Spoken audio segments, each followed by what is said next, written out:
So if you have advice for people that are going through there that have that perception, they don't want to hear this. No. Like you wouldn't want to hear. You didn't want to hear it. No, 100%. So how do you get that across to them? It's difficult, you know. Like, people think, as you said, like, they don't want to hear it. They think you get into business, you get everybody to do everything for you, and you just sit back and go to Tenerife and sit in the sun with pints and collect the money in. It's definitely not like that, you know. So people are starting out in business. You need to put the work in. Right, so they're not going to want to hear it. Right, so they might not hear this, but you're going to. There's a harsh reality coming if they get in this situation. Then when that harsh reality hits, their ego's going to kick in and let them blame it was them, it was the employees, it was the supplier, it was the market, anybody but them, right? That me? Yes, That's me. it was you, right? But this is what I'm saying is like your particular traits where, right? I've got a great idea, which is good, but I'll get everybody to do it for me, which wasn't so good, right? So you had a great idea, but a bad standard, right? The next thing was, right, that first part works, but it doesn't work for you. So if you have got a great idea and you've got a great business model and you bring people in to do their parts, and what if they go away? What are you going to do? You know, Yep. It maybe work, but it'll not work for you. the way you could do it is you could do it in an employee owner capacity. You could do it in that way, but you to get that, the reason that business people start out doing it and teaming up with people is that generally employees will only have a certain degree of importance or they'll not work as hard as the owner because they don't have as vested an interest. Like, so they're not getting benefited by working hard. They're getting paid for it to completing a service or a task. That's what their role is. So they've got no reason to go over and above. Where if you buddy up with someone who has the same vested interest, they'll work harder and go the extra mile because they have the same interest as you. Where that falls is when one of you are doing more work than the other.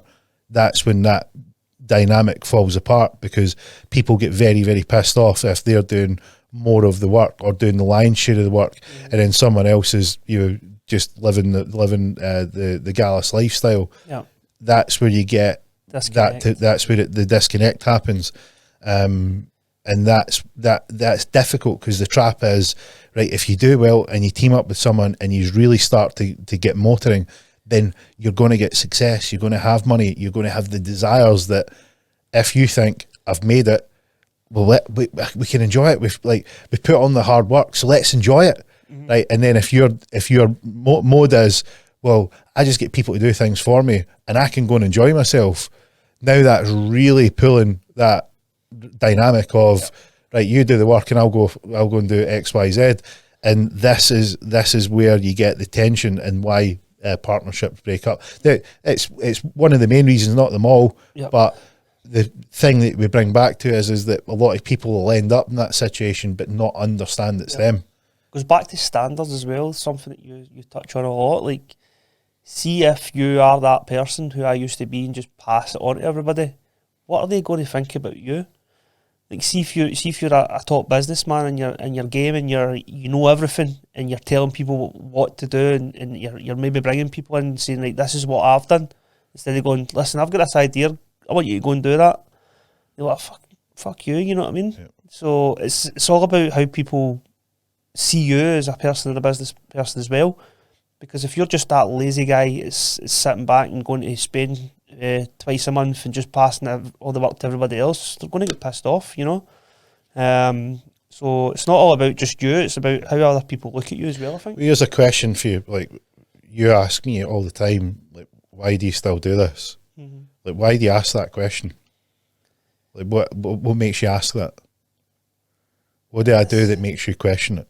Well, it's like anything else. Like, you're a very, very successful business. You probably could just throw the towel in the day and say, I don't need to work anymore. But you've got that drive and determination, and you're putting the work in every day still. So it's some people maybe look at that and say that's a bit disconnected there. Like, this guy could just sail off into the sunset, go to Spain and live, or with the feet up and enjoy himself. But he's got everything he wants. He's got the money. He's got the car. He's got the houses. He's got whatever. Money's coming in. Probably doesn't need to work, and the money will still come in. But he's still going for it every day. Yeah, I think to myself, I don't want to be in a situation where I'm teamed up or partnered up with someone or dealing with a company or a business, and someone I don't know if anybody puts the same level of hours in. Because when I speak to people that are in that line of business, well, there's a good one. Like I would think that's back to that. That's the standard that I want to set. I want to get to the point where people go. I get asked a lot, how do you fit everything in? People are bewildered. How do you cram everything in? And I'm like, well, because the standard that I've set myself is to be like that Elon Musk sort of standard of business person, where you want to, if it's good enough for Elon, it's good enough for me. People don't see the work, but people put in. It's like, even last night I was sitting at my computer at 10 o'clock last night, still preparing for today. And I said to my wife, I'm like, I need to do this because we're obviously going away for a couple of days with the kids. I said, if I don't do this tonight and get prepared for tomorrow and do the work that I need to do, I'm going to need to work when I'm away instead of taking a couple of days, So people don't see that hard work that you need to put in. You need to make that choice, because a lot of people say, I'll just chill out with the wife tonight. Like, I need to get downstairs and sit with the wife. But if you want to be successful and you've got something to do, no matter what time it is, you need to fucking do it that day. You need to get it done. And if that takes you sitting in front of your computer to 10:30, 11 o'clock at night, so be it.